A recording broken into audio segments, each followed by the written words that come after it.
So good afternoon students. At last lecture we have discussed at a stretch what are the intellectual property and what are the intellectual property rights.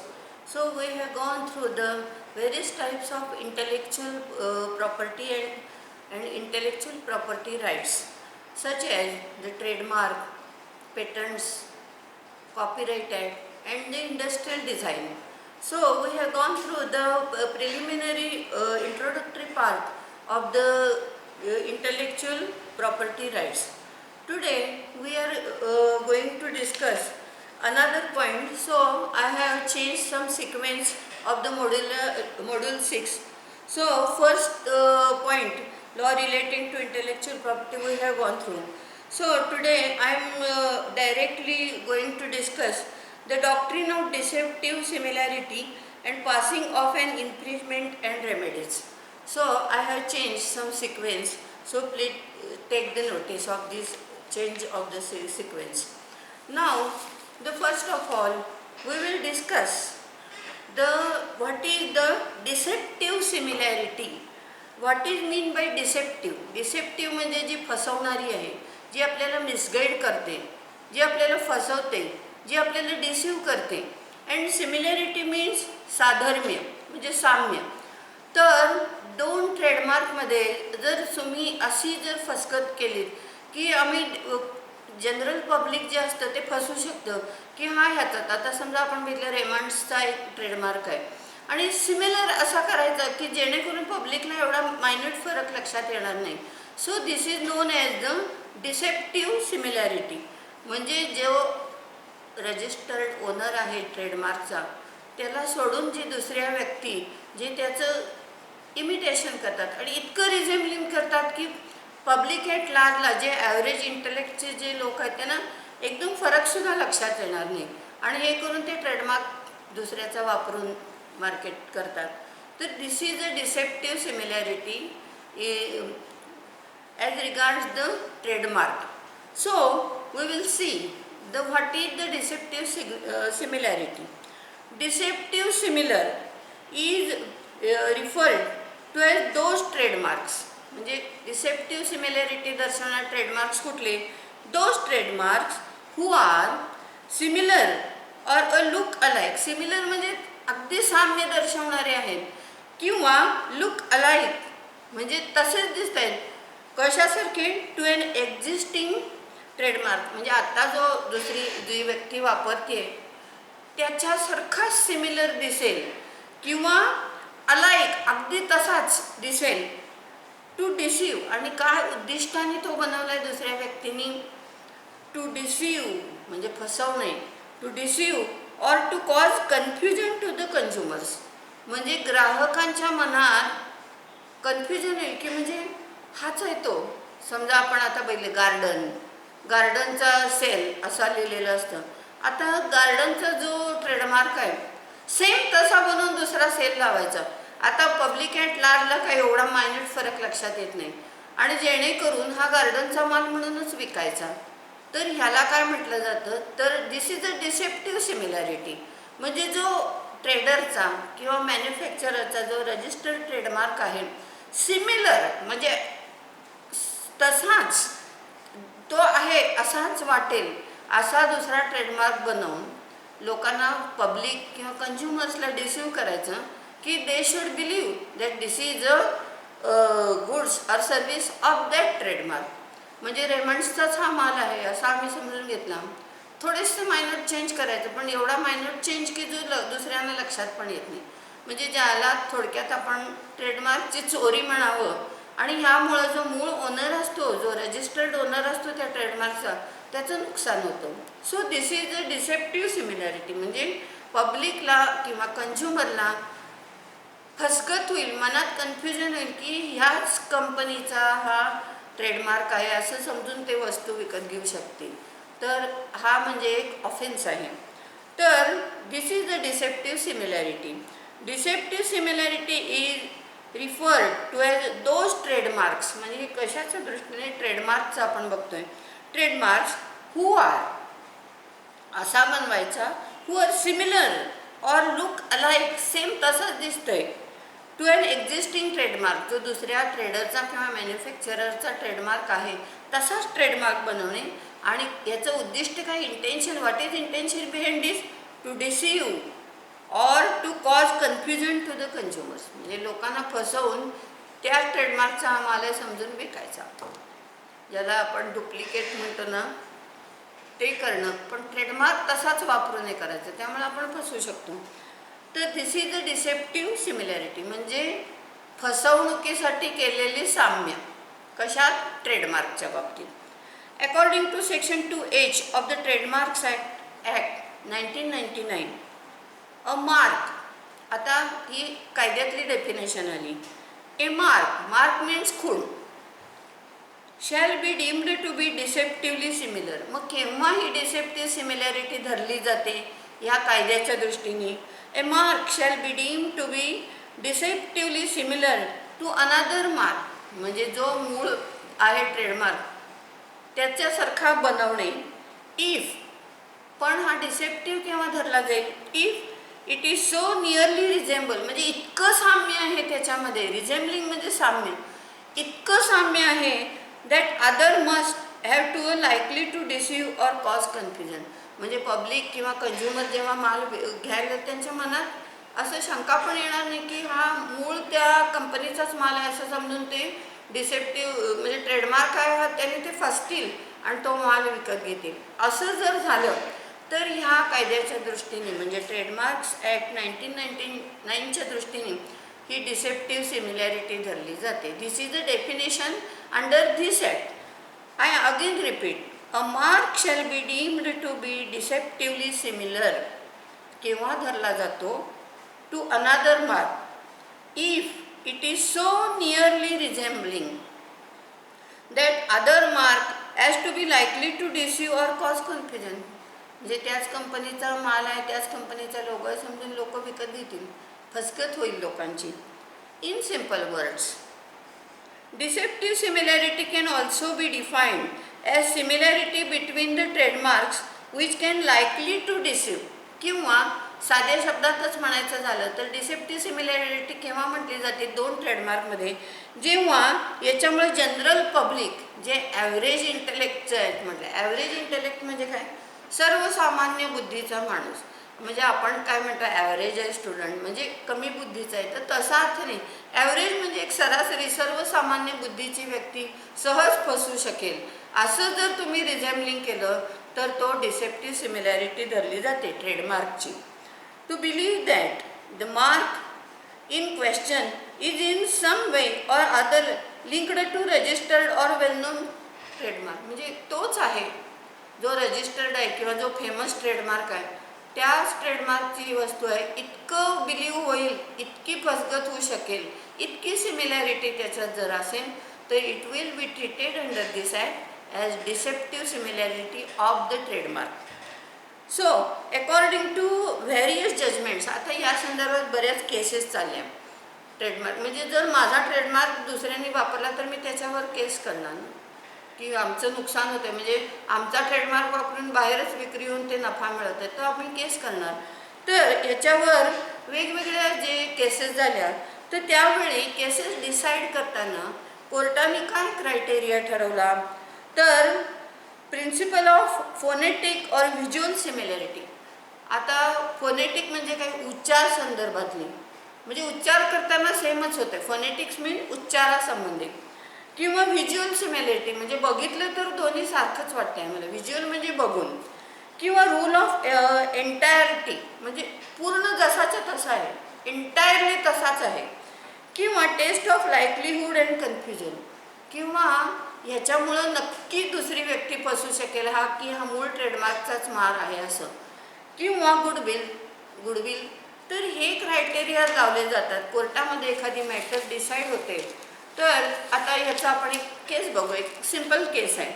आता ही केस काय आहे बघा, Starbucks versus सरदार बक्स. आता Starbucks ही काय आहे, Starbucks is a very famous brand which is recognise globally, म्हणजे इतका तो फेमस ब्रँड आहे कुठला, स्टारबक्स. हा खूप फेमस ब्रँड आहे आणि तो ग्लोबली रेकग्नाइज्ड आहे, म्हणजे सबन जागतिक स्तरावर तो फेमस आहे आणि त्याच्या अनेक चेन्स आहेत त्याच्या या बिझनेसच्या ऑल ओव्हर द वर्ल्ड, म्हणजे सबन जगात त्याचे चेन पसरलेले आहेत, म्हणजे इतका तो फेमस हे आहे. It would be really unfair on Starbucks if such a trademark is allowed, म्हणजे जर त्यांचा जर हा ट्रेडमार्क स्टारबक्स हा जर कोणी जर चोरला आणि तर खरोखरी त्यांना खूप नुकसानकारक आहे. आता इथं काय झालं बघा, ॲज स्टारबक्स, आता लक्षात घ्या हा स्टारबक्स आहे, म्हणजे STARBUCKS स्टारबक्स. आता हा आहे SARDARBAKSH Starbucks has already open it's 5 outlets in Delhi. आता हे स्टारबक्स आहे बरं का, हे आपलं मूळ आपण बघितलं ते स्टारबक्स आहे. आता Starbucks has already open it's 5 outlets in Delhi. त्यांनी ह्या ट्रेडनेमनी, या ब्रँडनेमनी स्टारबक्स या नावाने दिल्लीमध्ये आउटलेट सुरू केले. It will have to pull out and change it to Sardarji box and make it distinct from trademark of Starbucks as per an interim order of Delhi high court. आता यामध्ये दिल्ली हायकोर्टाने काय निकाल दिला की स्टारबक्स आणि स्टारबक्स, आता या दोन्ही काय आता आपण बघितलं ना, फोनेटिक सिमिलॅरिटी सुद्धा असली तरी सुद्धा हा डिसेप्टिव्ह सिमिलॅरिटी धरली जाते. म्हणजे उच्चार करताना बघा स्टारबक्स आणि स्टारबक्स फार फरक नाही, म्हणजे उच्चारात मनुष्य फसू शकेल. तर म्हणून इथं हायकोर्टने या स्टारबक्सने मग केस केली आहे स्टारबक्स विरुद्ध. तर त्यामध्ये हायकोर्टाने असा निकाल दिला की हे स्टारबक्सनी आपलं ब्रँड नेम नाव बदललं पाहिजे, कारण ते इतकं सिमिलर आहे उच्चारात. उच्चार करताना दोन्ही एकच वाटतात, स्टारबक्स स्टारबक्स. तर म्हणून हायकोर्टाने त्यांना तो बदलायला लावला आणि तो काय केला, सरदारजी बक्स. आता इथं उच्चार पूर्ण वेगळा आहे, म्हणजे पूर्ण डिस्टिंक्ट झाला तो, स्टारबक्सपासून डिस्टिंक्ट झाला आता, कारण त्याचं नाव काय द्यायला लावलं, सरदारजी बक्स. And make it distinct from trademark of Starbucks as per an interim order of Delhi हायकोर्टाने असा निकाल दिला. म्हणजे उच्चारात सुद्धा साम्य असून चालत नाही, तर इथे उच्चारात साम्य असल्यामुळे बदलायला लावला हायकोर्टाने. However the act does not give any criteria or conditions for deceptive similarity. There are some guidelines. पण आता ह्या कायद्यामध्ये नक्की कुठलाही मार्क हा डिसेप्टिव्ह सिमिलॅरिटीचा आहे हे ठरवताना फिक्स असा क्रायटेरिया दिलेला नाही आहे. तर त्यांनी काही गाईडलाईन्स दिलेत त्याच्यामध्ये की ह्या गाईडलाईन्स वापरून तुम्ही ठरवा की डिसेप्टिव्ह सिमिलॅरिटी आहे का नाही. मग ते करताना फोनेटिक, एंटायरिटी, गुडविल ह्या गोष्टीचा विचार करून मग कोर्ट निकाल देतं. तर अशी ही जी केस आहे आता ह्याच्यात आपण काय बघितलं, उच्चार फोनेटिक साम्य आहे, म्हणजे थर्ड पार्टीला म्हणजे पब्लिकला ऐकून फरक लक्षात सुद्धा येणार नाही. आणि ही एवढी ग्लोबलाइज रेकग्नाइज जे जो ब्रँड नेम आहे त्यांना केवढं नुकसान होईल म्हणून त्यांनी केस केली दिल्ली हायकोर्टात. आणि हायकोर्टाने त्यांना स्टारबक्सला नाव बदलायला लावून सरदारजी बक्स असं नाव बदलायला लावलं. तर this is a deceptive similarity, ज्याच्यामुळं जे वेल नोन गुडविल असलेले ट्रेडमार्क्स आहेत त्यांना धोका होऊ शकतो आणि त्यांच्या सेफ्टीसाठी ही डिसेप्टिव्ह सिमिलॅरिटीची हा कन्सेप्ट या ॲक्टमध्ये आलेला आहे. आणि हा कुठल्या बाबतीत वापरला जातो तर ट्रेडमार्कच्या बाबतीत. आता आपण हे बघायचं आहे the trademarks and about infringement and passing of and action in trademark. आता हा कन्सेप्ट आपल्याला बघायचा. आता डिसेप्टिव्ह सिमिलॅरिटी आपल्याला लक्षात आलं. आता आपल्याला काय बघायचं आहे तर trademark, infringement and passing of the trademark. हा जो आपण थोडा सिक्वेन्स चेंज केला आहे मॉड्यूल 6 मधला. A trademark owner has right either to use himself or assign others the use of his trademark. आता जो ट्रेडमार्क ओनर आहे त्याला काय राईट आहे, एक तर फक्त त्यांनी स्वतः वापरायचा, की जर त्याला असाइन करायचा असेल दुसऱ्याला तर तो असाइन करू शकतो, म्हणजे आपण पैसे घेऊन दुसऱ्याला असाइन करू शकतो. तर हे राईट्स कुणाला आहेत तर ट्रेडमार्क ओनर जो आहे, ओरिजिनल जो ओनर आहे त्याला एक तर एक्सक्लुझिव्ह यूज तो करू शकतो किंवा असाइन करू शकतो. आता मी असाइनचं मिनिंग काय सांगितलं, एखादी गोष्ट असाइन करणे दुसऱ्याला म्हणजे कायदेशीररित्या दुसऱ्याला देणे, तर तो असाइन पण करू शकतो. हे राईट त्याला ह्या ॲक्टने दिलेले आहेत. Now, unauthorized use of trademark which may be identical or deceptively similar to original trademark, registered proprietor or registered user may take action against infringement. मग ह्याला काय म्हटलं जातं? आता फक्त हा जो रजिस्टर्ड ओनर आहे तोच फक्त तो ट्रेडमार्क वापरू शकतो, ब्रँड नेम फक्त तोच वापरू शकतो किंवा दुसऱ्याला असाइन करू शकतो. परंतु जर दुसऱ्या बिझनेसमॅननी किंवा दुसऱ्या लोकांनी समजा डिसेप्टिव्हली सिमिलर किंवा रिझेम्बलिंग ट्रेडमार्क तयार करून जर वापरला अनऑथोराइजली, आता असाइन जर आम्ही केला तर आम्ही कायदेशीररित्या दुसऱ्यांना वापरायला, पण अनऑथोराइज्ड म्हणजे विदाउट अथॉरिटी जर अशी डिसेप्टिव्ह सिमिलॅरिटी वापरून जर दुसऱ्याने हा ब्रँड नेम किंवा ट्रेडमार्क वापरला तर this will amount to the infringement of trademark. What is mean by infringement? Infringement म्हणजे उल्लंघन, म्हणजे तुम्ही कायद्याचं उल्लंघन केलं. आणि अशा वेळी जो ओरिजिनल रजिस्टर्ड ओनर जो आहे तो ह्या डिसेप्टिव्ह सिमिलॅरिटी वापरणाऱ्यांच्या विरुद्ध इन्फ्रिंजमेंटची लीगल ॲक्शन घेऊ शकतो. No infringement of registered trademark. आता रजिस्टर्ड ट्रेडमार्क जर माझा असेल, कारण आपण बघितलं की ट्रेडमार्क ॲक्टप्रमाणे there is no compulsion of the registration of the trademark. मग आता समजा इन्फ्रिंजमेंट ऑफ रजिस्टर्ड ट्रेडमार्क, पहिलं आपण काय बघतो तर रजिस्टर्ड ट्रेडमार्कचं जर दुसऱ्यांनी डिसेप्टिव्ह सिमिलॅरिटी वापरून जर हे केलं असेल तर आम्ही that will amount to the infringement. A registered trademark is infringed by a person, म्हणजे त्याचं उल्लंघन केलं, किंवा who not being a registered proprietor, म्हणजे कोण वापरतोय तो दुसरा जो रजिस्टर्ड प्रोप्रायटर नाही, जो रजिस्टर्ड ओनर नाही आहे, or registered user uses in course of trade. आणि कशासाठी तो वापरतोय? ट्रेडमार्क कशासाठी वापरले जातात सांगा? ट्रेडिंगसाठी किंवा मॅन्युफॅक्चरिंगसाठी. आणि तो कशासाठी वापरला आहे? Trade or mark which is identical or deceptive similar. आता आपण काय केलं? आयडेंटिकल म्हणजे अगदीच सेम जसाच्या तसा, किंवा डिसेप्टिव्ह सिमिलर म्हणजे दुसरा फसू शकेल इतकं. आता आपण डिसेप्टिव्ह सिमिलॅरिटी बघितली in relation to some goods or service. कशासाठी? ट्रेडिंग कशाचं आहे किंवा मॅन्युफॅक्चर एखादी गुड्स म्हणजे माला संदर्भात, किंवा सर्व्हिसला सुद्धा ट्रेडमार्क असतो, लक्षात घ्या. नुसता गुड्सलाच असं असतं, सर्व्हिसला सुद्धा असतो. तर जो रजिस्टर्ड ओनर आहे त्याचा ट्रेडमार्क जर दुसऱ्या व्यक्तींनी बिझनेससाठी किंवा एखाद्या गुड्ससाठी किंवा सर्व्हिसेससाठी रिझेम्बलिंग वापरला, अनऑथोराइज्ड रिझेम्बलिंग किंवा डिसेप्टिव्ह सिमिलॅरिटी करून वापरला, कशासाठी? तर ट्रेडिंगसाठी किंवा in the course of trading for commercial use, तर it will amount to the infringement of the trademark. आता what are the essential conditions of infringement? आता जर आम्हाला सिद्ध करायचं आहे की ह्यांनी आमची इन्फ्रिंजमेंट केली तर we have to prove in the court of law the following things. First, in order to constitute infringement following requirements must be fulfilled. जर तुम्हाला इन्फ्रिंजमेंट झाली असं म्हणायचं असेल तर हे सगळे क्रायटेरिया आम्हाला प्रूव्ह केले पाहिजेत. What is the first one? The person is not authorised to use trademark. आता जर तुम्ही कायदेशीररित्या असाइन केलं असेल तर त्याच्याविरुद्ध तुम्ही इन्फ्रिंजमेंटची केस करू शकत नाही. पण कुणाविरुद्ध करू शकता? ज्याला आम्ही अथॉरिटी दिलेली नाही, that person is unauthorised person. पहिला क्रायटेरिया काय? बिना अधिकार तो वापरतोय. दुसरं, the infringement trademark is either similar. आता तो जो ट्रेडमार्क वापरतोय अनऑथोराइज्ड तो एक सिमिलर तरी, म्हणजे आमचा ट्रेडमार्क जसाच्या तसा तरी आहे किंवा डिसेप्टिव्ह सिमिलर तरी आहे, आणि ऑलरेडी रजिस्टर्ड ट्रेडमार्क जो आमचा आहे त्याच्याशी पूर्ण जसाच्या तसा आहे किंवा डिसेप्टिव्ह सिमिलॅरिटी दर्शवणार आहे. What is the third criteria to prove the infringement?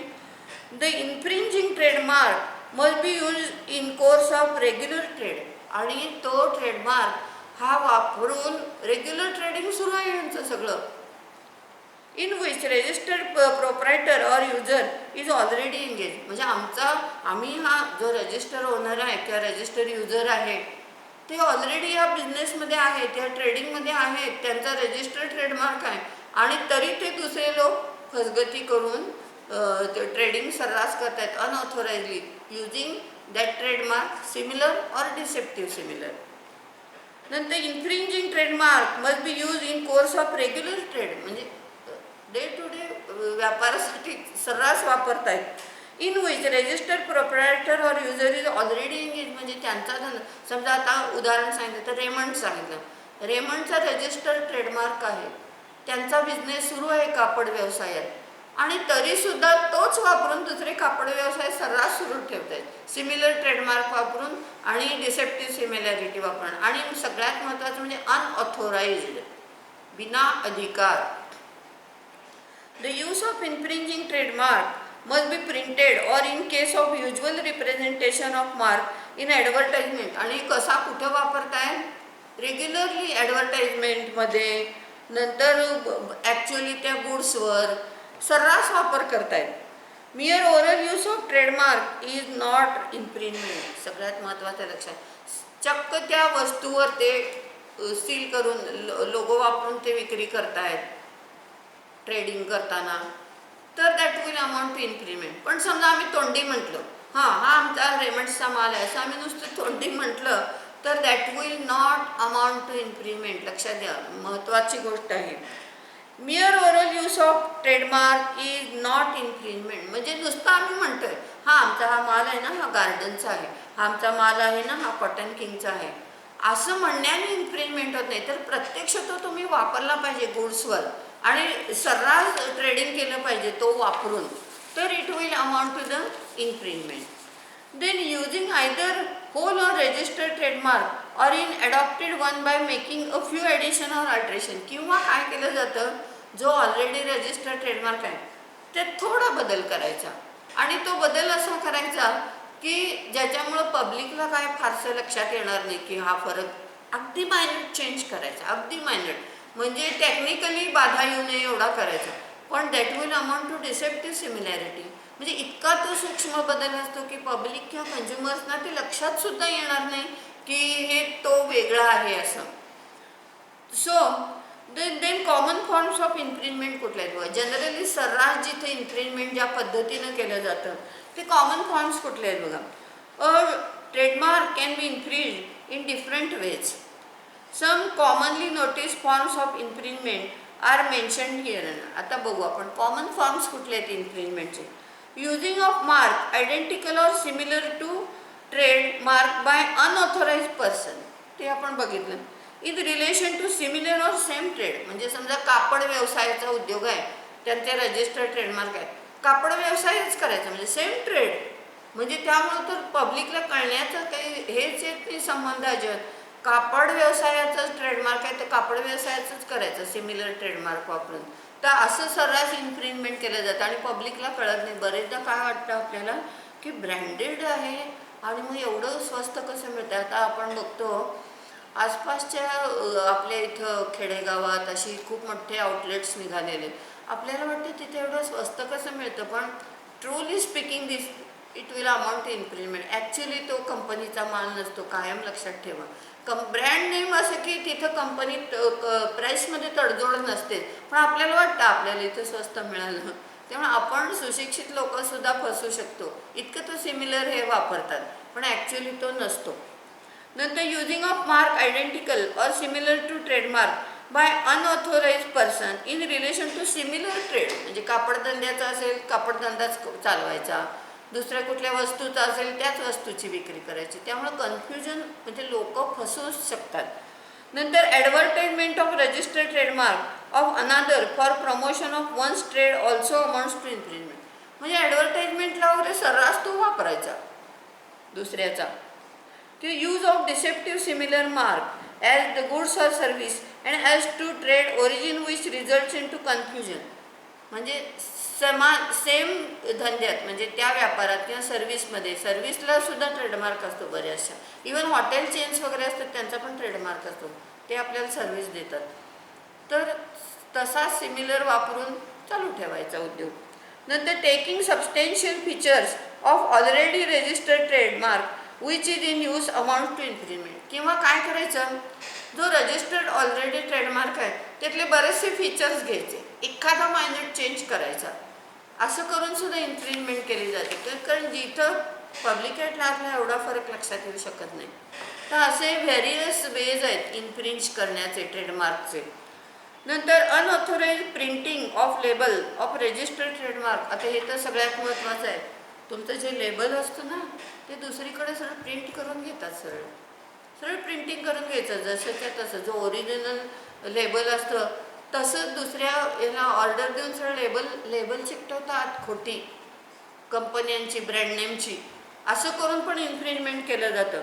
Unauthorized printing of label of registered trademark would also amount to infringement.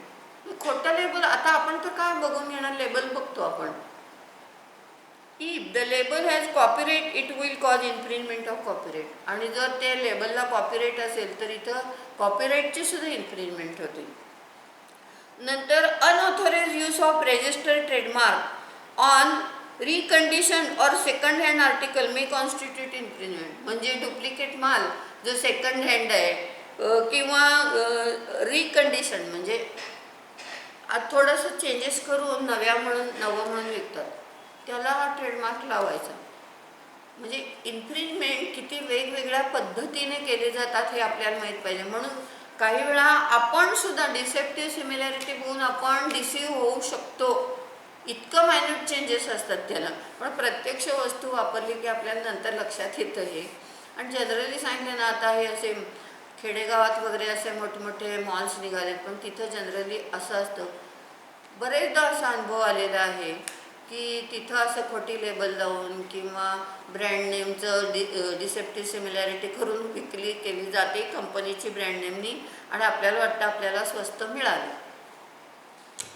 So be careful while purchasing the goods Wien trademark is not infringe. आता ही आपण examples कसली बघितली, जेव्हा ट्रेडमार्कची infringement धरली जाते. आता खालील ज्या गोष्टी आहेत तिथे इन्फ्रिंजमेंट धरली जात नाही. केव्हा बघा, ॲज पर सेक्शन 32 म्हणजे 30 ब्रॅकेटमध्ये sub clause 2, the use of a registered trademark in following manner would not amount to infringement. आता हे महत्त्वाचं आहे. आता केव्हा अमाउंट टू इन्फ्रिंजमेंट आपल्याला लक्षात आलं. आता ह्या ज्या फॉलोइंग फीचर्स आहेत ते कशाचे आहेत, which will not amount to infringement, म्हणजे या कायद्याच्या दृष्टीने इन्फ्रिंजमेंट होणार नाही. आता बघा, use of registered trademark by any person for purpose of identifying goods or services as those of proprietor, provided use in the accordance with the honest practice in industrial or commercial matters, and further use is not such as to take unfair advantage. म्हणजे थोडक्यात काय आहे, फक्त ती जी goods आहेत किंवा service आहेत ती प्रॉपरली आयडेंटिफाय व्हावीत म्हणून फक्त वापरलेला असतो. म्हणजे याचा काहीतरी आम्ही अनफेअर ॲडव्हान्टेज म्हणजे गैरफायदा घेण्याच्या उद्दिष्टाने ते केलेलं नसतं. किंवा such as to detrimental to distinctive character or repute, म्हणजे त्यांच्या हिताविरोधी किंवा डिट्रिमेंटल म्हणजे हिताविरोधी किंवा त्यांचा काहीतरी गैरफायदा होईल अशा उद्दिष्टाने जर केलेलं नसेल. म्हणजे ह्या सगळ्यामध्ये मेन उद्दिष्ट काय असलं पाहिजे, what intention must behind it to deceive the consumers, हे आहे. इथं डिसीव्ह जर करायचं उद्दिष्ट नसेल तर it will not amount to the infringement. Then second, a registered trademark is also not infringed where the use in relation to goods or service indicate the kind, quality, quantity, intended purpose, value, geographical origin, time of production. म्हणजे हे दाखवण्यासाठी की हा कसा चांगला आहे, याच्यासारखा चांगला आहे असं जर म्हणण्यासाठी जर केला असेल तर it will not amount to infringement. नंतर a trademark is registered subject to any conditions or limitations. The use of trademark in any manner in relation to goods to be sold or otherwise traded in any place or in relation to goods to be exported to any mark. आता समजा आम्ही एक्सपोर्टसाठी वापरतोय आणि ज्या देशामध्ये आम्ही export करतोय तिथं हा ट्रेडमार्क नाही आहे असं जर असेल तर it will not amount to infringement. म्हणजे ज्या आम्ही एक्सपोर्ट करतोय, दुसऱ्या देशाला पाठवतोय, निर्यात करतोय आणि त्या देशात हा ट्रेडमार्क नाही आहे तर तिथं लोक फसगत व्हायचा किंवा डिसेप्टिव्ह सिमिलॅरिटीचा प्रश्नच येत नाही. असं जर असेल तर it will not amount to infringement. नंतर where a registered trademark is used by a person who has acquired it through assignment or is authorized. हे तर सरळ आहे. म्हणजे जर रजिस्टर्ड ओनरने ट्रेडमार्क दुसऱ्याला कायदेशीररित्या वापरायला दिलं आहे, म्हणजे असाइन केलेलं आहे किंवा वापरायची अथॉरिटी दिलेली आहे, तर it will not infringement obviously. So आता एक इन्फ्रिंजमेंटची केस दिली आहे. Case of infringement in Pidilite industries. Pidilite तुम्हाला माहिती आहे, ॲडिजिव्ह जे असतात. Pidilite industries limited versus SM associates. ह्या केसमध्ये बघा काय झालं. द प्लॅन्टिफ म्हणजे प्लॅन्टिफ म्हणजे कोण असतो, ज्याला मराठीत वादी म्हणतात. वादी म्हणजे जे दिवाणी दावे असतात, सिव्हिल टाईपचे जे सूट असतात, त्याच्यामध्ये जो दावा करतो त्याला प्लॅन्टिफ म्हटलं जातं आणि ज्याच्या विरुद्ध दावा केला जातो त्याला डिफेंडंट म्हटलं जातं. आता प्लॅन्टिफ कोण असू शकतो नेहमी, की कोणी जे इन्फ्रिंजमेंट केलं आहे किंवा असं केस केले त्याच्या विरुद्धच आपण डॅमेजेससाठी दावा करतो. तर प्लॅन्टिफ म्हणजे वादी, म्हणजे who files the suit was a registered proprietor. आता हा प्लॅन्टिफ म्हणजे वादी ज्यांनी हा दावा दाखल केला तो कोण आहे, तर रजिस्टर्ड प्रोप्रायटर ऑफ ट्रेडमार्क आहे. म्हणजे त्याचं काय आहे, ट्रेडमार्क जो आहे त्याचा रजिस्टर्ड ओनर तो आहे. आता तो ट्रेडमार्क आहे बघा, MSEAL कॅपिटलमध्ये लिहिले M आणि पुढं S कॅपिटलमध्ये SEAL. द डिफेंडंट म्हणजे प्रतिवादी, ज्यांनी हे आमचं सिमिलॅरिटी केली आहे म्हणजे त्याच्या विरुद्ध आम्ही दावा केला आहे त्याला डिफेंडंट. त्यांनी काय केलं बघा, ॲडॉप्टेड अँड यूज मार्क. आता त्यांनी काय केलं बघा, थोडा फरक काय केला. हा कसा होता पहिला आपला M, पुढं आडवी लाईन SEAL. आता डिफेंडंटनी काय केलं बघा, SM आणि पुढं काय केलं SEAL. म्हणजे त्यांनी ॲडिशन काय केलं, Sची ॲडिशन्स केली फक्त त्याच्यामध्ये. म्हणजे M होतं त्याच्या अलीकडे S लिहिलं, एवढा चेंज केला. आता essential character of trade mark MSEAL. The Bombay high court rule. आता यामध्ये बॉम्बे हायकोर्टाने काय निकाल दिला बघा. रूल्ड दॅट डिपेंडंट्स यूज ऑफ इम्प्युन म्हणजे आरोप केलेला. इम्प्युन म्हणजे ज्याच्यावर आपण आरोप केला आहे. आपण आरोप काय केला आहे, हा आमच्यासारखा सिमिलर ट्रेडमार्क यांनी वापरला आहे. Mark was causing confusion and deception. म्हणजे हायकोर्टाने काय झालं हे बरोबर आहे, नुसतं अलीकडे एक S लिहिलं पण त्याच्यामुळे पब्लिकला एवढं कन्फ्युजन होतं आहे पब्लिकला की हे त्याचं म्हणजे M सीलचाच आहे असं वाटेल, इतकं ही डिसेप्टिव्ह सिमिलॅरिटी आहे असं बॉम्बे हायकोर्टाने धरलं. म्हणून the court restrain defendant from using trademark SMSEAL. त्यामुळं कोर्टाने आदेश काय दिला, ह्या डिफेंडंटना ह्या डिसेप्टिव्ह सिमिलॅरिटी आहे आणि त्यामुळं प्लॅन्टिफचं नुकसान होऊ शकतं, तरी हा तुम्ही ट्रेडमार्क बदला. तर अशा केसेस असतात. आता दुसरी आपण एक केस बघूया, केस ऑफ नो इन्फ्रिंजमेंट. आता इथं काय धरलं कोर्टाने, इन्फ्रिंजमेंट धरली कारण ही डिसेप्टिव्ह सिमिलॅरिटी कन्फ्युजिंग आहे. आता दुसरी एक केस अशी आहे ज्याच्यामध्ये कोर्टाने इन्फ्रिंजमेंट नाही असं धरलं. आता ही केस बघा, इन अमीरचंद ओमप्रकाश वर्सेस हरिदर्शन सेवाश्रम. आता द प्लॅन्टिफ, आता इथं वादीने काय केलं तर प्लॅन्टिफ ट्रेडमार्क काय आहे बघा, MAHABTR असं त्याचं ट्रेडमार्क आहे वादीचा. With device of lord Hanuman. काय त्याने केलेलं माहिती आहे की त्याचं मारुतीचं चित्र होतं त्यात. अँड डिफेंडर्स मार्क काय होतं बघा, HART heart Darshan with photographs of 12 different books आणि गॉडेसेस होते. आता दुसऱ्यांचं काय आहे, त्यांचं आहे आता हा काय होता MAHABTR, हा आहे HART दर्शन आणि त्याच्याबरोबर 12 देवदेवतांचे चित्र. आता पहिल्या ह्याच्यात काय आहे, प्लॅन्टिफच्या ह्याच्यात फक्त हनुमान आहे, इथं 12 देवदेवतांची चित्र आहेत. One of which is that of Hanuman. त्या 12 देवदेवतांच्यामध्ये एक हनुमान आहे पण पहिल्यांच्या त्यात फक्त हनुमान आहे. तर कोर्टाने यामध्ये दिल्ली हायकोर्टाने काय धरलं की there is no likelihood of confusion. इथं 12 देव आहेत त्यात एक हनुमान आहे आणि प्लॅन्टिफच्या ह्याच्यात फक्त हनुमान आहे, त्यामुळं पब्लिकला कन्फ्युजन होण्याची शक्यता नाही. So it will not amount to infringement. असे इंटरेस्टिंग केसेस आहेत सगळे या. तर आता पुढचं आपल्याला काय बघायचं आहे तर पासिंग ऑफ ॲक्शन. दुसरा इन्फ्रिंजमेंट, त्याच्या पुढचा आपण बघतोय पासिंग ऑफ ॲक्शन. आता पासिंग ऑफचं मिनिंग काय बघा. Passing off means passing off one's goods or business as the goods or business of another. म्हणजे आपण बघितलं आता गोदरेज कंपनीचा फ्रीज आहे असं भासवून दुसरा माल विकणं म्हणजे हे पासिंग ऑफ. म्हणजे दुसऱ्याला बिलीव्ह करायला लावणं की हा गोदरेजचाच आहे पण तो गोदरेजचा नाही आहे. This is passing off. Passing off means passing off one's goods or business as the goods or business of another. म्हणजे जिथं आपण डुप्लिकेट म्हणतो आता इथं कोल्हापूरजवळ गांधीनगरला वगैरे असे खूप डुप्लिकेट्स असतात त्याला पासिंग ऑफ म्हणतात. The law of passing off prevents commercial dishonesty representing one's goods as the goods of someone else. म्हणजे दुसऱ्याचा माल दुसऱ्या ट्रेडमार्कचा माल असं दुसऱ्या ब्रँड नेमचा माल असं सांगून विकणं हे म्हणजे काय हे डिसऑनेस्टी आहे ना. कमर्शियली डिसऑनेस्टी आहे ही. तर त्यासाठी हा रूल आहे. तर passing off means making same false representation. Representation म्हणजे काय सांगा आपण एखादी गोष्ट रिप्रेझेंट करतो म्हणजे सादर करतो पेश करतो म्हणतो. तर लायकली टू इंड्यूस आणि असं रिप्रेझेंटेशन करायचं की ज्यामुळे दुसरी व्यक्ती प्रवृत्त होईल. इंड्युसमेंट मीन प्रवृत्त होणे. Induce a person to believe that goods or services are those of अनादर.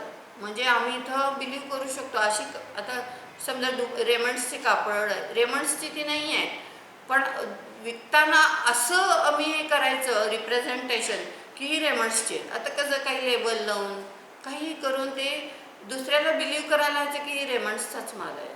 दिस is passing off. Is available to a trader for protection of his proprietary right in his goodwill. आणि त्यामुळे हे प्रोटेक्शन कोणाला दिलेलं आहे तर ट्रेडरला दिलेलं आहे. तर or business against that form of unfair competition. याच्यामध्ये अनफेअर कॉम्पिटिशन होईल की वापरून दुसऱ्याचं आहे सांगून विकणं म्हणजे ही स्पर्धा कशी हेल्दी कॉम्पिटिशन आहे का तरी अनफेअर आहे म्हणजे अनुचित अयोग्य आहे ही कॉम्पिटिशन असं वापरून करणं ही. तर त्यापासून प्रोटेक्शन मिळण्यासाठी हा पासिंग ऑफची रेमेडी ही प्रोप्रायटरला दिलेली आहे. तर according to section 27 no action for infringement of unregistered trademark. आता सगळ्यात महत्त्वाचं आपण रजिस्टर्ड ट्रेडमार्कचं बघितलं इन्फ्रिंजमेंट. आता आपल्याला काय व्हायचं no action for infringement of unregistered trademark किंवा no person shall be entitled to institute any proceeding to prevent or to recover damages for infringement of an unregistered trademark. म्हणून आपण काय बघितलं रजिस्ट्रेशन का असावं तर आम्हाला लिगल ॲक्शन घेण्याचं जे प्रोटेक्शन मिळतं ते रजिस्ट्रेशनमुळे मिळतं. म्हणून जरी ह्या कायद्याने ट्रेडमार्कचं रजिस्ट्रेशन हे मॅन्डेटरी किंवा कंपल्सरी नाही तरीसुद्धा तो आपल्या प्रोटेक्शनसाठी कारण अदरवाईज आम्ही लिगल ॲक्शन घेऊ शकत नाही. का लिगल ॲक्शन घेऊ शकत नाही तर तुमचं हे कसं सिद्ध होणार आहे. ह्यासाठी बेटर प्रोटेक्शनसाठी आपल्याला काय करा अनरजिस्टर्ड ट्रेडमार्क असेल तर इथं आम्ही लिगल ॲक्शन घेऊ शकत नाही कारण तो आमचा आहे हे आम्हाला सिद्ध करता येत नाही. आणि ह्या प्रोटेक्शनसाठी जरी ह्या कायद्याने ट्रेडमार्कचं रजिस्ट्रेशन कंपल्सरी नसलं तरीसुद्धा हा ट्रेडमार्क रजिस्टर करावा आपल्या बेटर प्रोटेक्शनसाठी. नंतर nothing in this act shall be deemed to be affect right of action against any person for passing off goods or services as goods of another person or as services provided by another person or remedied in respect thereof. मात्र passing ऑफची action आम्ही घेऊ शकतो पण इन्फ्रिंजमेंटची action आम्हाला घेता येत नाही unregistered असेल तर. पण अनरजिस्टर्ड असेल तर पासिंग ऑफची आम्ही ॲक्शन घेऊ शकतो. नंतर essential features of passing off action. आता हे पासिंग ऑफ आपण बघितलं त्याचे एसेन्शियल फीचर्स काय आहे बघूया. The object of this remedy म्हणजे उपाय legal remedy to protect goodwill and reputation of a business from encroachment. Encroachment म्हणजे अतिक्रमणच आहे आमचं आहे म्हणून हे विकतायत म्हणजे आमच्या राईट्सवर हे अतिक्रमण आहे एन्क्रोचमेंट आहे. तर त्यापासून आम्हाला प्रोटेक्शन मिळण्यासाठी बाय डिसऑनेस्ट कॉम्पिटिशन म्हणजे अनुचित स्पर्धा करून हेल्दी स्पर्धा तर कायम इज ऑलवेज वेलकम. पण हे अनुचित प्रकार वापरून जे करते त्यापासून प्रोटेक्शन मिळणं, त्यासाठी ही रेमेडी दिलेली आहे. The basis of passing off action is misrepresentation. सगळ्यात महत्त्वाचं काय सिद्ध करावं लागतं? मिसरिप्रेझेंटेशन. रिप्रेझेंटेशन म्हणजे जे आपण सादरीकरण करतो, आणि मिस म्हणजे चुकीचं. आता इथं चुकीचं, हा गार्डनचा माल आहे असं म्हणून आम्ही विकतोय, दिस इज मिसरिप्रेझेंटेशन. म्हणजे या गार्डनचा नसताना आम्ही गार्डनचा आहे म्हणून सांगतोय, दिस इज पासिंग ऑफ. तर पहिलं हे काय पाहिजे ते मिसरिप्रेझेंटेशन. मिस म्हणजे चुकीचं सादरीकरण करताय काय तुम्ही, की हा माल ह्याचा आहे जो नाही आहे प्रत्यक्षात. It is an actionable wrong for any person to pass off his goods or business as and for the goods or business of another person. मग हा काय आहे? ॲक्शनेबल रॉंग आहे, म्हणजे इथं आम्ही लिगल ॲक्शन घेऊ शकतो. ॲक्शनेबल म्हणजे लिगल ॲक्शन, कायम लक्षात ठेवायचं. नुसती ॲक्शन म्हणजे ठोसा दिला असं नाही, तर legal action. In an action based on passing of the plaintiff must show that. आता समजा एखाद्या व्यक्तीविरुद्ध म्हणजे डिपेंडंट विरुद्ध आम्ही कोर्टामध्ये केस केली की यांनी पासिंग ऑफ केलं, म्हणजे आमचा माल आहे असं सांगून हे दुसरा माल विकतायत. तर इथं आम्हाला काय काय प्लेंटिफला प्रूव्ह काय काय करावं लागतं. कोर्टात एक लक्षात ठेवा, नेहमी प्रूव्ह कोणाला करावं लागतं? प्लेंटिफला करावं लागतं. जो केस करतो त्यांनी सिद्ध करा. There is a misrepresentation. पहिला क्रायटेरिया आहे काय? He has to prove that defendant has misrepresented mode of dependent in course of trade. आणि हे मिसरिप्रेझेंटेशन कुठे केलं आहे? व्यापार करताना, वस्तू विकताना. आणि कुणापुढे केलं आहे? कस्टमर्स पुढं. और अल्टिमेट कस्टमर्स ऑफ गुड्स और सर्व्हिस सप्लायड बाय, जे आहेत कस्टमर्स आहेत त्यांच्यापुढे चुकीचे मिसरिप्रेझेंटेशन केलं आहे, हे आम्हाला सिद्ध केलं पाहिजे पासिंग ऑफ सिद्ध करताना. Plus there is a misrepresentation calculated to injure his business or goodwill. आणि उद्दिष्ट काय आहे हे करण्याचं? ज्याचा मूळ बिझनेस आहे त्याला इंजुरी पोचवणं. इंजुरी म्हणजे नेहमी लक्षात घ्या, आपण इंजुरी हा वर्ड नेहमी शरीराला काही दुखापत झाली, जखम झाली तर, पण इथं तसं नाही. इंजुरी ही कुठेही असते. मनाला इंजुरी होऊ शकते, एखाद्या रेप्युटेशनला म्हणजे तुमच्या नावलौकिकला इंजुरी होऊ शकते. तर हे तुम्ही करून काय करताय, तर मूळ जो ओनर आहे ना त्याला इंजुरी करताय, म्हणजे त्याला धोका करताय हा, आणि त्याचं जे नावलौकिक आहे त्याला बाधा येते. द प्लेंटिफ हॅज सफर damage to business or goodwill. आणि प्लस आता हे तर त्या डिफेंडंटनी केलं, हे तुम्हाला प्रूव्ह केलंच पाहिजे. आणि सगळ्यात महत्त्वाचं म्हणजे हे करून माझं नुकसान झालं, हे माझं प्रत्यक्ष काय डॅमेज झालं ते कोर्टामध्ये प्रूव्ह करायला पाहिजे. आता परत ह्याच्यावर एक केस आहे, इन के नारायण अँड अनादर versus S Murali. The supreme court held that. आता ह्या केसमध्ये सुप्रीम कोर्टात हे जे पहिल्यांदा असते ही पार्टीची नाव आहेत. The supreme court held that mere filing of an application for registration of a trademark does not constitute a part of cause of action in a suit for passing off. आता समजा मी registered owner नाही आहे ट्रेडमार्कचा, फक्त मी application दिलं आहे trademark ऑफिसकडं की हा माझा ट्रेडमार्क रजिस्टर होऊन मिळावा. अजून त्याला फायनॅलिटी आलेली नाही, तो ट्रेडमार्क रजिस्टर झालेला नाही.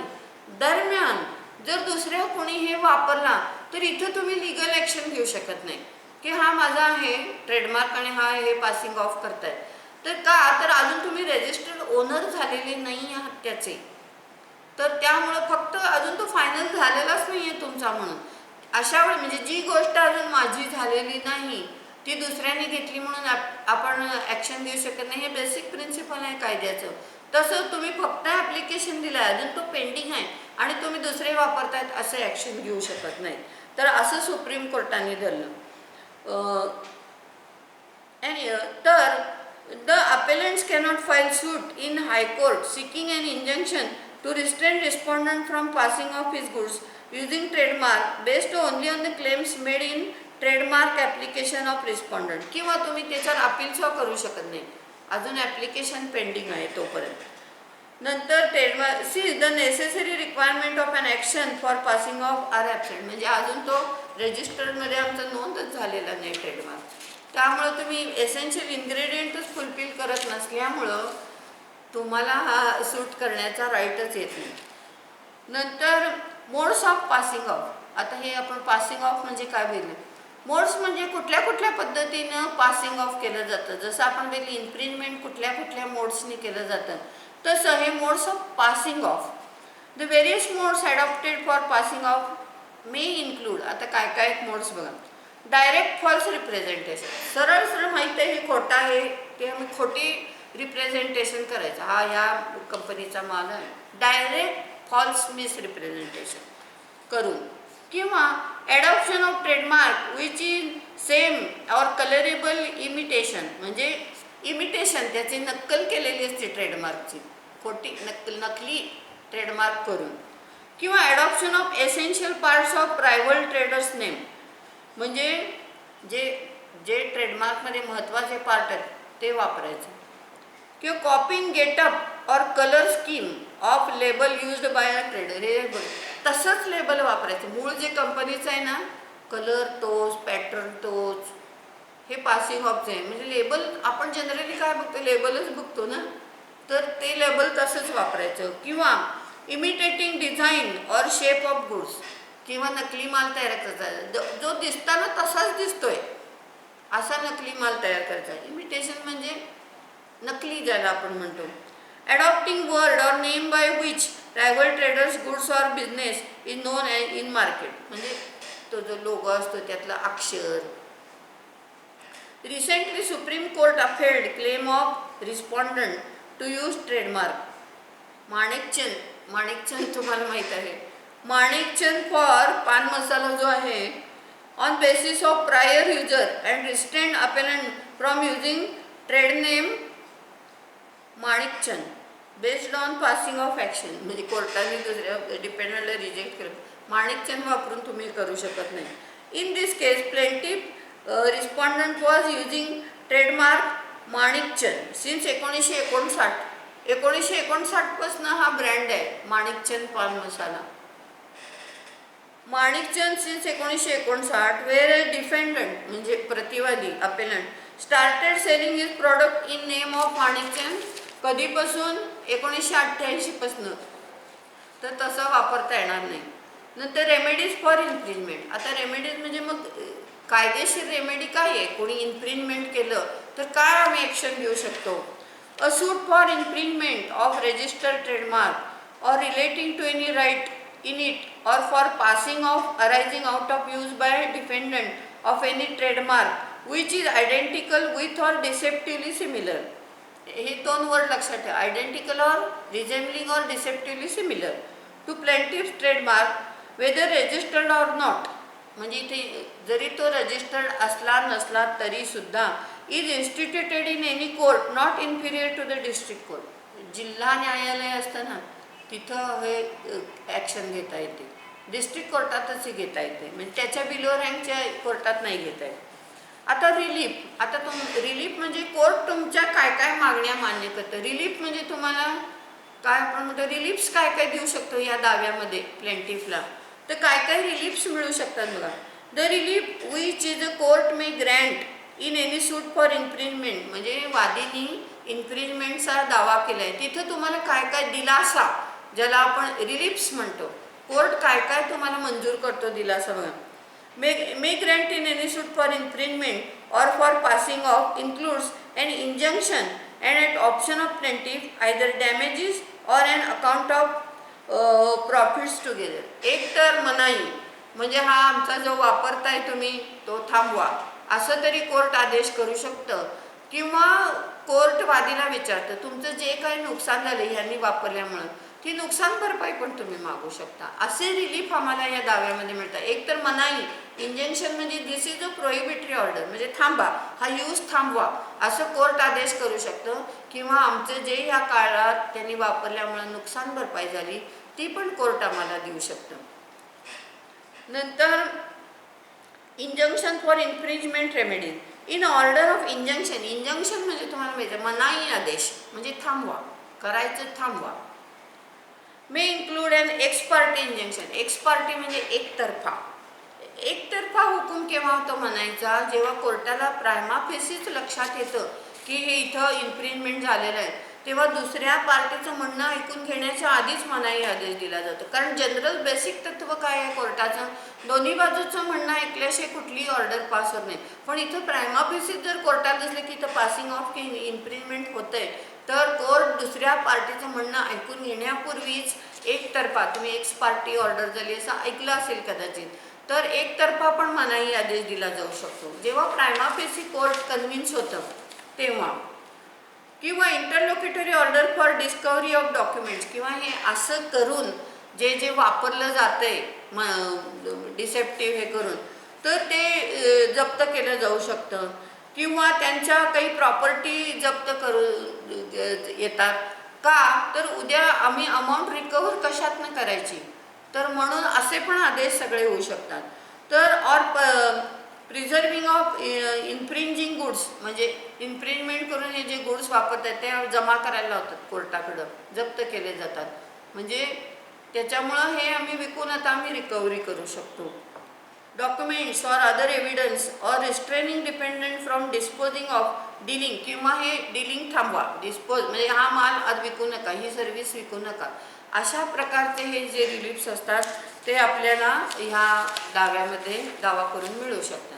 तर आज आपण काय बघितलं, तर इन्फ्रिजमेंट ऑफ ट्रेडमार्क आणि पासिंग ऑफ द ट्रेडमार्क, आणि ह्याला लिगल रेमेडीज काय आहेत, कुठल्या कुठल्या प्रकारे इन्फ्रिजमेंट केली जाऊ शकते, कुठल्या कुठल्या गोष्टीला इन्फ्रिजमेंट धरलं नाही जाऊ शकतं, किंवा कशा प्रकारे पासिंग ऑफ केलं जातं, आणि ह्याला लिगल रेमेडीज काय आहे. तर आज एवढं आपण डिस्कस केलं. तो सो विथ दिस फक्त एक लक्षात ठेवा, मी थोडा सिक्वेन्स चेंज केलेला आहे. तर आता नेक्स्ट लेक्चरला आपण, म्हणजे आता एकच मॉड्यूल आपला राहिलेला आहे, माझ्याकडे मटेरियल रेडी होतं म्हणून मी आज हे घेतलं. सगळे आपण पॉईंट्स कवर करणारच आहोत, फक्त take notice that sequence has been change. So with this, good day.